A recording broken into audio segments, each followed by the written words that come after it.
Chicago Blackhawks put up one of their better efforts of the entire season, but it still wasn't enough to overcome Connor McDavid and the Oilers. On today's episode, I'll break down Taylor Raddysh and Joey Anderson returning to the lineup, Connor Bedard's injury timeline with a fractured jaw, and I'll also be dishing out midseason grades to Alex Vlasic, Kevin Korchinski, and Lukas Reichel. All that and plenty more right here on Locked On Blackhawks.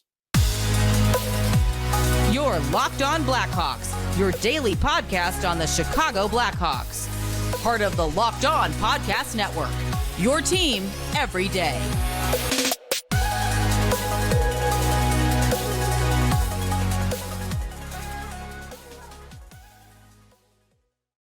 What's going on, everyone? Welcome on into another episode of Locked On Blackhawks, part of the Locked On Podcast Network, your team every day. As always, I'm your host, Jack Bushman. You can go and give me a follow on X at Jack Bushman2, and also make sure to go and follow my Strictly Blackhawks account at Talkin' Hockey for all the latest Blackhawks news and updates. And also, if you like what you're watching today, then please make sure to go and help me out by hitting the like button, commenting down below as to whether you agree or disagree with some of the grades that I'll be giving out here today. And also make sure you're subscribed to the Locked On Blackhawks YouTube channel. It's 100% free, won't cost you anything, and really does go a long way for yours truly. So please make sure to take care of that real quick. And I also got to let you know, today's episode of Locked On Blackhawks is brought to you by FanDuel, the best place to bet on the NFL all throughout the postseason. Sign up today and start earning bonus bets with any $5 moneyline bet at America's #1 sportsbook. All right, good afternoon, everyone. Again, thank you all for joining me on another episode of Locked On Blackhawks, your one-stop shop for all things Chicago Blackhawks. First, want to say I do apologize for getting the episode out a little bit later here today. It was kind of a busy afternoon for me. And also, I did hear following the Blackhawks game with the Edmonton Oilers last night that we would be getting some updates on the status of #1 overall pick Connor Bedard, who, of course, fractured his jaw last Friday in a game against the New Jersey Devils. We now have an official timeline on that. So that was a reason why I kind of wanted to wait to get the episode out a little later today, because I know everyone's going to be antsy to get all of the updates on Connor Bedard. But yeah, a lot to break down here on today's show. Also wanted to say, hope everyone out there had some really safe travels yesterday. The snow came in abundance here in the Chicagoland area, and I know for me personally, a little bit of a sketchy drive home from work. I was white knuckling it on my steering wheel for a good 45 minutes to an hour. So I hope everyone stayed safe with all the weather and everything that went down yesterday. And looks like we could be getting more snow here in the area over the weekend. But what I wanted to begin the show with here today, folks, is, of course, the Chicago Blackhawks. Yes, they lost again last night to the Edmonton Oilers. The final result wasn't all that surprising, but what was surprising was the effort that the Blackhawks put out and how close they kept this game and how well they shut down the Oilers offense that had been running red hot here as of late. But before I get into the game itself, I do want to start with some of the latest injury updates as Taylor Raddysh and Joey Anderson made their returns to the lineup last night. Taylor Raddysh had been dealing with a groin injury. Joey Anderson had a shoulder problem. Both of them returned to the lineup last night, which is just so nice, rather than, with each passing game, more and more guys getting hurt. Now we're starting to get some of them back. So that's a welcomed change of pace. Raddysh skated on the Blackhawks top line with Philipp Kurashev and Rem Pitlick, who also made his team debut after being acquired from the Pittsburgh Penguins over the weekend in exchange for a 7th-round pick, going from the AHL right to the Blackhawks top line, and got opportunities on their power play as well. But I think this is something that the broadcast really made an emphasis on last night. Just a lot of good opportunities for some of these players like a Rem Pitlick or like a Zach Sanford, who we also just acquired off of waivers. Jacob Megna has been awesome along with Alex Vlasic on the Hawks' second defensive pairing. Jason Dickinson, Colin Blackwell, they're making the most of their opportunities right now. So that's something to keep an eye on, even though, the situation is pretty dire for the Blackhawks with all the key pieces they have out. Does provide an opportunity for a lot of other guys to make their mark here on the Blackhawks organization and solidify themselves as NHLers by making the most of this opportunity. But nice to see Taylor Raddysh back. Joey Anderson back on the second line as well. He skated with Jason Dickinson and Colin Blackwell, who I just mentioned. That trio was absolutely phenomenal for the Blackhawks last night. Undoubtedly their best line. That trio combined for a expected goals for percentage at 5-on-5 above 90%. And they were the trio that contributed for the Blackhawks lone goal of the game. And then also following practice here today, Seth Jones, Nick Foligno, and don't forget about this kid, Blackhawks fans, Samuel Savoie were all seen skating ahead of the Blackhawks practice this morning on their own, which is definitely a good sign. Seth Jones, Nick Foligno, as far as their statuses go, we have heard some positive things on Seth, that he could be nearing a return. So if I had to guess, maybe he'll be good to go by Friday in Dallas. I think that's still a little bit early, though. I would imagine next Tuesday, when the Blackhawks are at the UC taking on the San Jose Sharks, is a potential date to circle for Seth Jones to return, and possibly Nick Foligno as well, coming off of a dislocated finger, I believe is the official injury that he dealt with. And then for Samuel Savoie, no, he's not going to be an NHLer with the Blackhawks this year, but some of you may remember back in the preseason, he suffered a really scary injury going feet first into the boards. Broke his femur and had to undergo surgery. The original diagnosis was that he was going to miss the entirety of the season, but looks like he could be joining his new team in the Quebec Major Junior Hockey League, the Quebec Maritime Junior Hockey League, I should say, as the name has officially been changed. But he was actually traded from the Quebec Remparts to the Rouyn-Noranda Huskies, and there was a report that came out a few weeks ago that he could be joining the team in like 4 to 6 weeks, which now would be like 2 to 3 weeks. So looks like some positive news on Samuel Savoie. Looks like some positive news on Seth Jones and Nick Foligno. They could also be rejoining the Blackhawks lineup sometime soon, like Taylor Raddysh and Joey Anderson did last night. Also, got to get into the big news here, Blackhawks fans. A big reason why I waited to get this episode out in the afternoon, like I said, and that's because we got the official injury diagnosis for Connor Bedard, who suffered a fractured jaw. We now know that Bedard is going to be out 6 to 8 weeks because of that injury, which is a little bit longer than we anticipated. I talked yesterday, 4 to 6 weeks is kind of the standard timeline for players who suffer a similar type of injury, but 6 to 8 weeks means Bedard's on track to return somewhere between mid to late February and early March, which, yes, means he will not be playing in the NHL All-Star Game. A really unfortunate set of circumstances for the Chicago Blackhawks, man. Bedard had been such a bright spot for this team throughout all of their struggles, and to not be watching him now for another month and a half, 2 months, yeah, that definitely sucks. The one thing I will say, though, Blackhawks fans, yes, it does suck for our boy Bedsy that he's got a fractured jaw, and it's not a fun injury to deal with. He's going to have to be drinking through a tube probably for a little bit here. Jared Tenorti, who suffered a similar injury last year, kind of went through all of that and said himself that he doesn't wish it on his worst enemy. So that definitely sucks for Connor Bedard, but listen, Blackhawks fans, we still kind of got lucky here at the end of the day. This wasn't a knee injury, a shoulder injury, a wrist injury, anything that can really affect with Connor Bedard's skill set. It's a jaw injury. And I think the big reason why the Blackhawks are keeping him out or give him the 6 to 8 week timeline is because they want to be safe. They don't want anything to happen. They don't want to rush him back for really no reason, to have him suffer a more detrimental injury to that. So they just want to be careful with their baby boy, which I firmly understand. But at the same point in time, these 6 to 8 weeks, I don't imagine Connor Bedard is going to be off the ice very much. Like, as we've learned in the first half of his first NHL season, this kid eats, breathes, and sleeps hockey. And keeping him off the ice has been a legitimate problem here early on in the season, which is kind of funny. The kid just loves the game. He wants to do it, wants to play the game all hours of every day.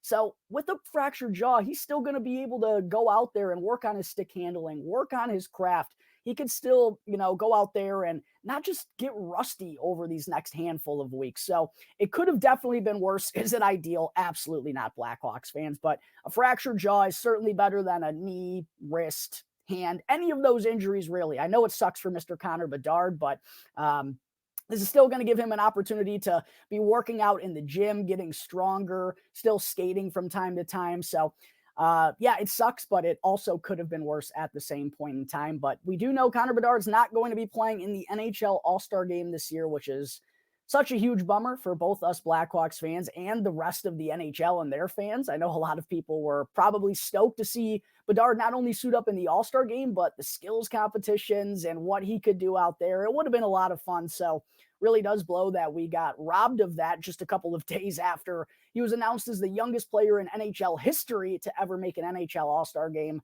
Fortunately, he's not going to be playing in it. But I do want to talk for a quick second about this Blackhawks performance from the against the Edmonton Oilers last night, because, man, even though they lost 2-1, it was one of their better performances all season long. They somehow wound up on the right side of all the analytics, outshot the Edmonton Oilers, had more high danger chances, had more scoring chances. And in the final 40 minutes, I believe they limited Edmonton to 7 shots on goal, and they held them to just 15 for the game, which is their season low.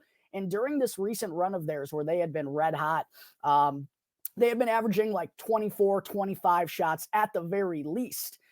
So for the Blackhawks to do what they did defensively last night was pretty gosh darn impressive. I will say we did catch the Oilers clearly on an off night. They were just making some shoddy plays. And also they had 2 goals wiped off of the board, both coming a la Connor McDavid.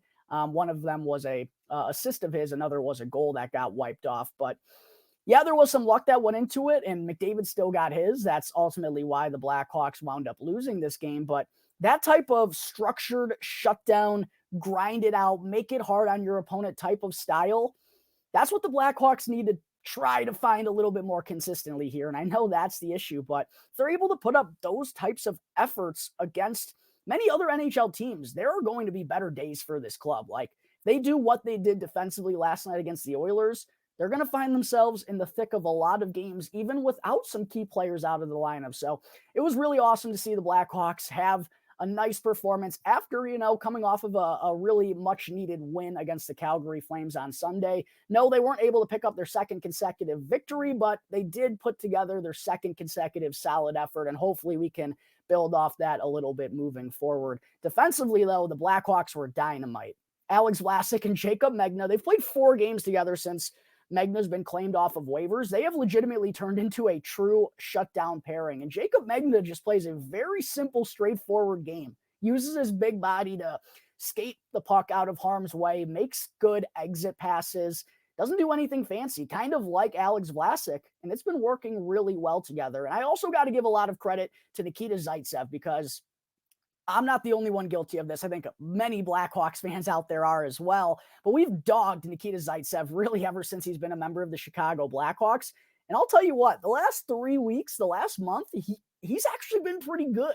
And once Seth Jones returns, given the struggles that Jared Tenorti has had, really, Tenorti was the one who kind of cost the Blackhawks last night. I think he got beat in transition 3 times in the opening 15 minutes of the game. It wasn't very pretty. And I know it's Connor McDavid. He's the fastest skater in the world, but still, as a veteran, you got to have some better play recognition than that. But with Zaitsev's play as of late, I think he's certainly deserving of still being in the lineup over Jared Tenorti whenever Seth is able to return. He had a really solid night last night in all aspects of the game, one of his better games of the season. So if we can start getting more performances like that out of some guys on the back end, that's also going to aid in the Blackhawks being able to hang in there and remain competitive against other teams than we've seen so far in the last couple of weeks.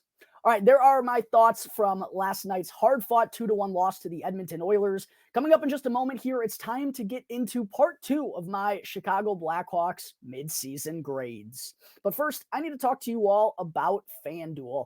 While the NFL regular season has come to an end, the offers with FanDuel stay running, because right now, new customers can get $150 in bonus bets guaranteed with any $5 moneyline bet. Yes, you heard me correctly. You no longer have to win your $5 moneyline bet. You just got to go and place one during the NFL playoffs, and you'll get $150 worth of bonus bets credited into your account. So if you've been thinking about signing up for FanDuel, there's legitimately no better time to get in on the action right now, because all you have to do is place a $5 bet on any team in the playoffs, the Houston Texans, the Cleveland Browns, the Green Bay Packers, whoever it may be, and you'll get $150 worth of bonus bets that you can use to bet on everything from the point spreads to money lines, over-unders, player props, and much, much more, all on an app that's safe, secure, and super easy to use. So sign up today and visit FanDuel.com/lockedon to start earning bonus bets with America's #1 sportsbook. Again,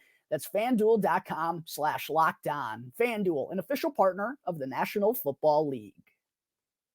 Segment 2, for those who may have missed it, yesterday I began dishing out my Chicago Blackhawks midseason grades, as we are now officially right at the midway point of the 2023-2024 NHL regular season. And boy, the first half has been a whirlwind. I can't believe we're only at the halfway mark. But yesterday I started by giving grades to the IR boys: Connor Bedard, Nick Foligno, Seth Jones, Taylor Raddysh, Tyler Johnson, since, they weren't able to play in the Blackhawks midway point game last night. Their first halves had already been wrapped up, so I figured I'd start with those guys. Make sure to go and check out yesterday's episode if you haven't already, to go and see what grades I gave to the Blackhawks players that are currently on IR. But getting into part 2 here today, and I imagine I'll probably be wrapping this up tomorrow or Friday with part 3, but for part 2 here today, I want to be getting into the youngins, the youngsters that are on the Chicago Blackhawks.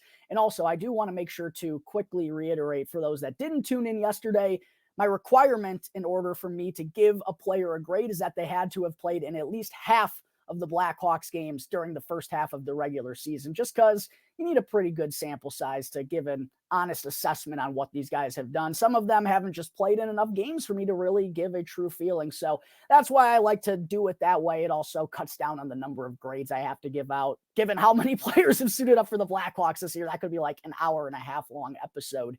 But kicking things off for part 2, out of the youngins, I'm going to start with 21-year-old forward Lukas Reichel, man, who it's been a struggle for him here in the first half of the regular season.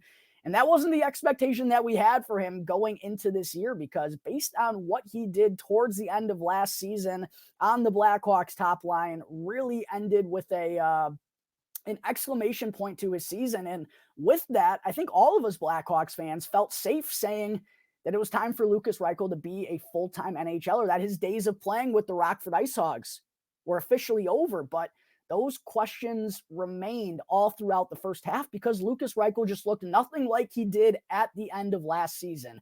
The consistency has certainly been an issue. Yeah, he's kind of been juggled up and down the lineup, and I certainly didn't agree with Luke Richardson playing him on the fourth line for like a 7-8 game stretch. I don't know. But still, Lukas Reichel hasn't really given the coaching staff many reasons. I do believe they should be bumping him up in the lineup and giving him these opportunities regardless, but he hasn't given the coaching staff any reason to kind of trust them or feel like he's ready for those types of situations, because he's had a couple of bright spots, but they've been few and far between. And the nights where he's absent, he's a ghost, those have been way more prevalent than the nights where he's looked like the player that he was last year, where he can take over the game in transition with his speed and his playmaking abilities. And it looked like last year too, he was starting to develop that trust in himself and calling his own number and shooting the puck more, with 7 goals in 15 games. But we haven't seen much of that this season either. Reichel has played in 40 of the Blackhawks' 41 games here in the first half. He got one healthy scratching, I believe. It was in Minnesota against the Wild. But in those 40 games, only 3 goals and 5 assists for 8 points. And last year in 23 games, Lukas Reichel had 7 goals, 8 assists, and 15 points. And basically all of these numbers, all of them, are down from last season. So it's hard to not be discouraged about Lukas Reichel. I'm not going to call him a bust or anything, because still only 21. And I think that one thing to remember is he's still kind of I don't know if I can even say that at this point in time. He's kind of past that, but still a year ahead of their original development plan, right? And he's not going to turn 22 until this summer. He's still a young kid, and he still has those flashes, but starting to get to that do or die time. I don't think it's right here, right now, but the first half of next season is going to be very crucial for Lukas Reichel and how the Blackhawks value him moving forward. In those 40 games, he only has 1 even strength goal as well, Blackhawks fans, which might be the most concerning. 1 even strength goal in 40 games. And out of all of Lukas Reichel's goals last year, all 7 of them came at even strength in 23 games worth of action. Excuse me. I've been saying 15. That's how long his second stint of last season was. in 23 games last year. His 7 goals were all at even strength. He's only got 1 in 40 games this year. Has to have you concerned. 2 power play goals, which, yeah, is nice. I honestly would like to see him getting more time on the power play.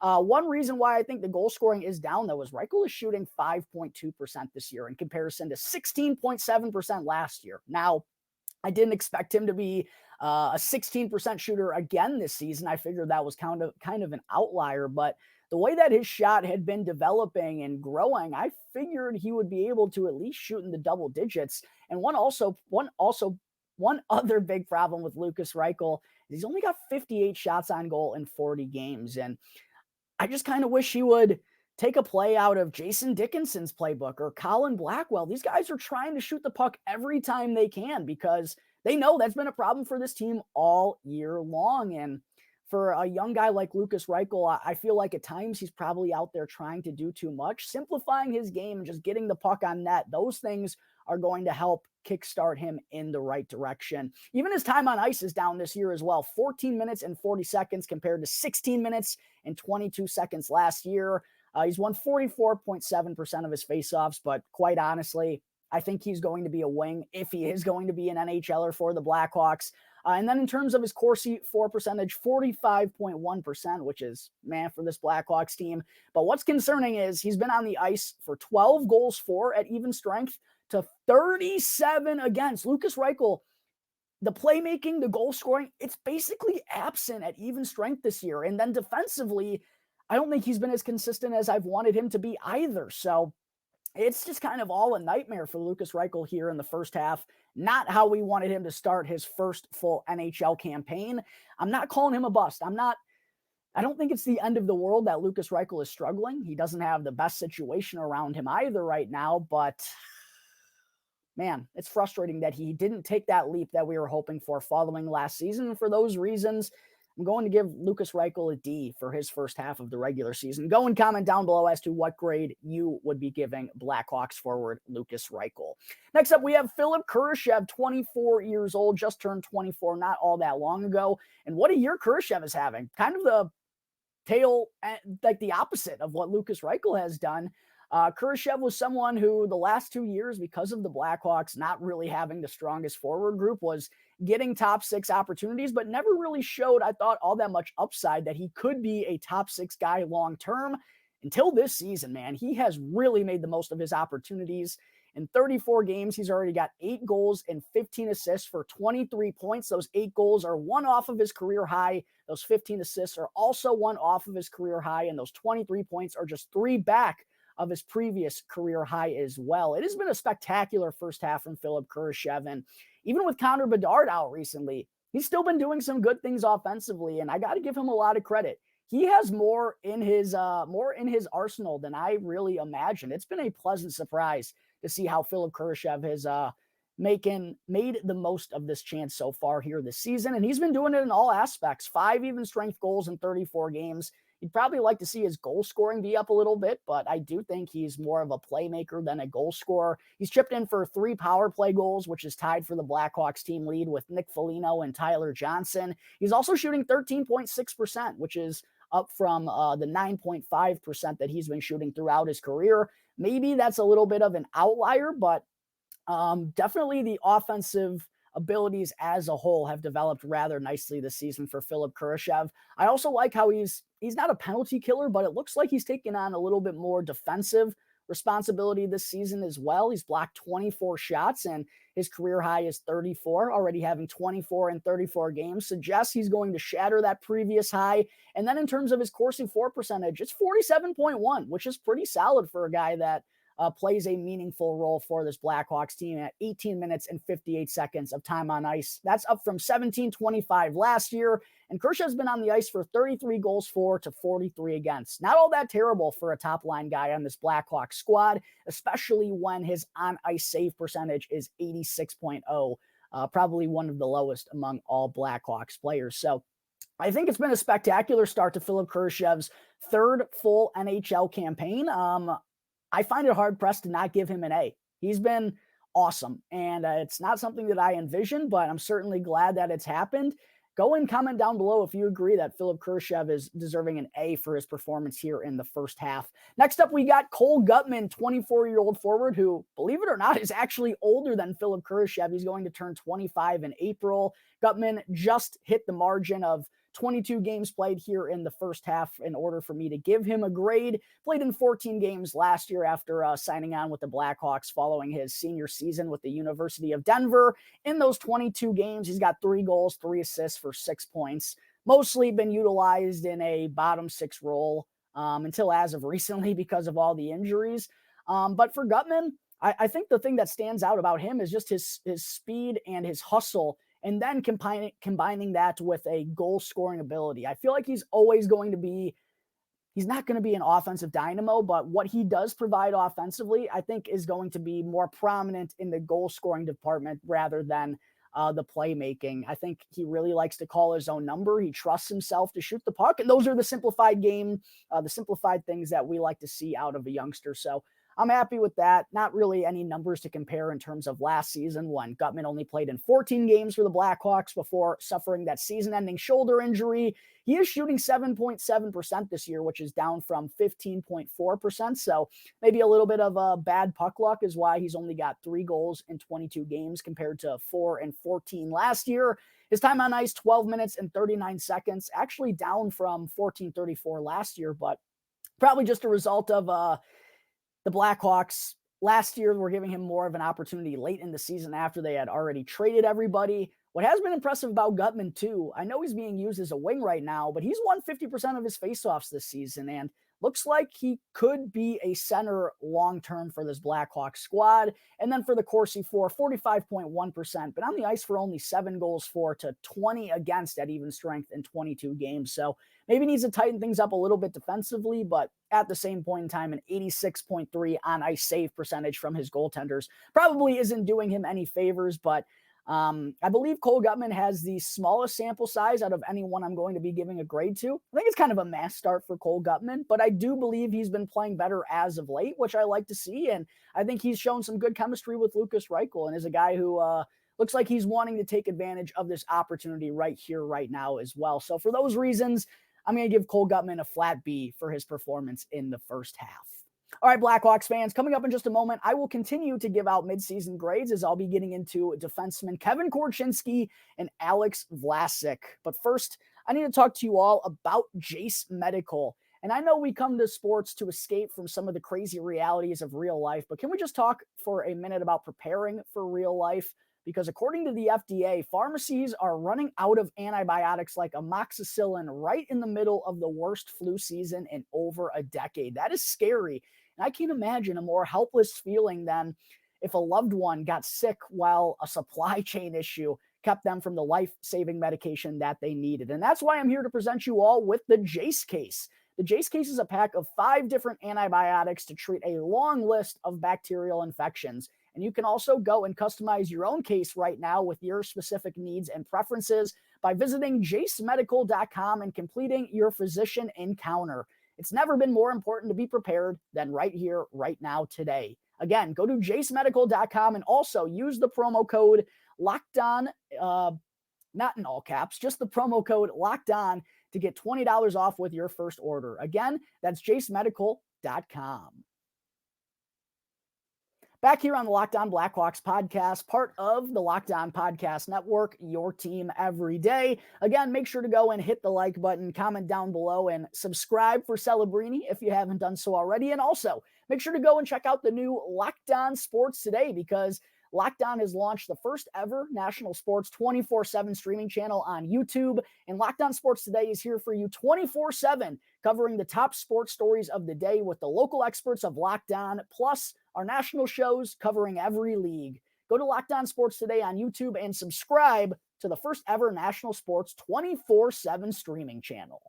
All right, segment 3, picking up where I left off, getting into the 2 young Blackhawks defensemen that have been playing for the most part here in the first half of the regular season. Starting off with 19-year-old 2022 7th overall pick Kevin Korchinski, who still won't turn 20 years old until June.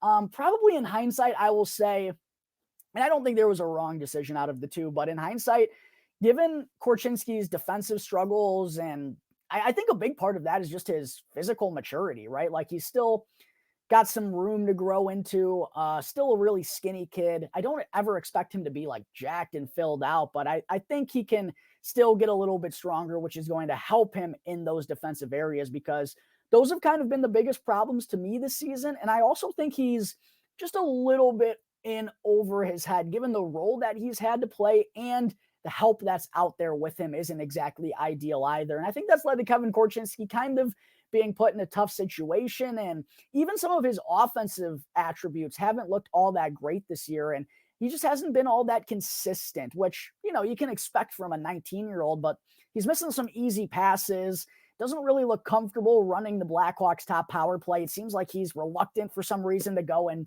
pull off the drop pass every time he's out there on the man advantage. So for those reasons, I feel like going back to Seattle might have been the right call for Kevin Korchinski. But at the end of the day, too, playing against grown men and learning the hard way, there's something to be said about that. And all things considered, it hasn't been like a nightmare first half for Kevin Korchinski like it's been for Lukas Reichel. We just haven't been able to see him kind of get into a flow, get into a comfort yet. But those things take time, especially for young offensive defensemen that are still trying to find their footing in the defensive zone as well. In his first 35 games this season, Kevin Korchinski has tallied 2 goals, one of them an awesome overtime winner against the Toronto Maple Leafs, along with 6 assists for 8 points, minus 21 in the plus-minus area, which isn't all that surprising. Both of his goals have been even strength goals, which I kind of alluded to. I don't think he's really taken that opportunity to man the Blackhawks top power play unit with Seth Jones out and run with it like I kind of had hoped. Also shooting 5.1% with 39 shots. I think Korchinski could be a little bit more aggressive with the puck on his stick at the point.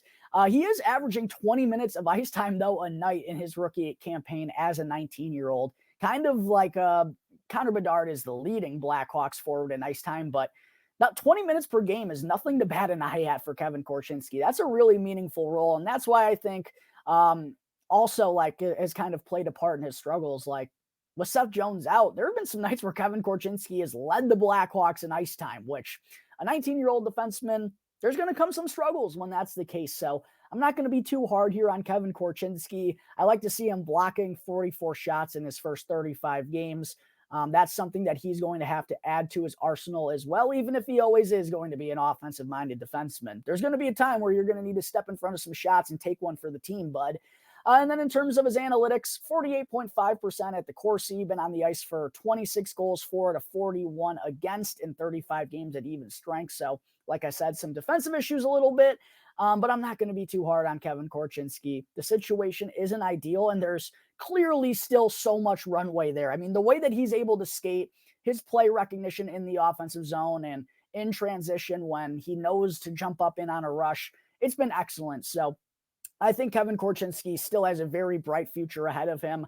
Maybe he hasn't lit it up the way that we had hoped, but again, not an ideal situation. For those reasons, I'm going to give the 2022 7th overall pick a flat B for his performance in the first half. Make sure to go and comment down below as to whether you agree or disagree with that grade. And then last, but certainly not least, we're getting to 22-year-old defenseman Alex Vlasic, who I'll tell you what, Blackhawks fans, I was thinking about this before recording the show. Yes, Connor Bedard has been amazing, and he's exceeded the hype. He is that special. I don't know if any Blackhawks player, though, has impressed me the way that Alex Vlasic has this season, folks. He is already a number 1 defenseman, ranking in the top 20 in the NHL of all defensemen in expected goals for at 5-on-5. He's in the top 20, playing basically a shutdown role for this dog water Chicago Blackhawks team. He has been phenomenal all season. Alex Vlasic is a +8. Alex Vlasic is a +8 on this Blackhawks team in 35 games. And I know plus-minus isn't a meaningful stat, but god darn, for a defensive defenseman who doesn't contribute much offensively, that is really impressive out of Alex Vlasic. And I also think his playmaking and his puck-moving abilities have gotten better as the year's gone on. He's already got 9 assists in 35 games this year after having only 2 in his first 21 NHL games, 10 points on the season. He's averaging 20 minutes and 33 seconds of time on ice, which is up from the 19 minutes and 38 seconds that he saw in 6 NHL games last year. He really has turned into the de facto number one defenseman for the Blackhawks with Seth Jones out. And even with Seth Jones, I already think Alex Vlasic is the best defenseman on this Blackhawks team.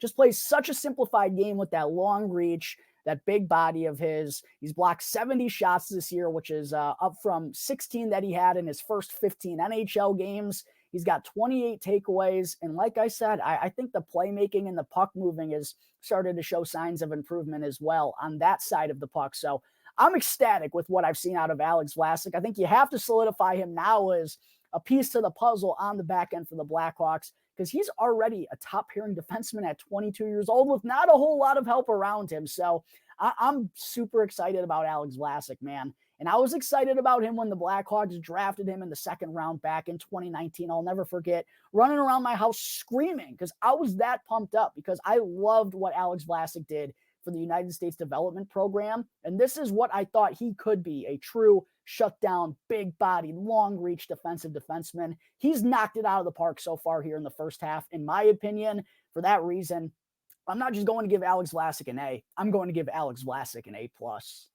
All right, that is going to wrap up today's episode of Locked On Blackhawks. Again, thank you all for joining me, and make sure to go and follow my Strictly Blackhawks account at Talkin' Hockey, and go and follow my personal at Jack Bushman too. Make sure to go and subscribe to the Locked On Blackhawks YouTube channel if you haven't done so already, and also make sure to go and follow Locked On Blackhawks for free wherever you may be listening to your podcasts. I'm your host, Jack Bushman. Until next time, folks, everyone be safe out there. Stay safe with more snow coming this way.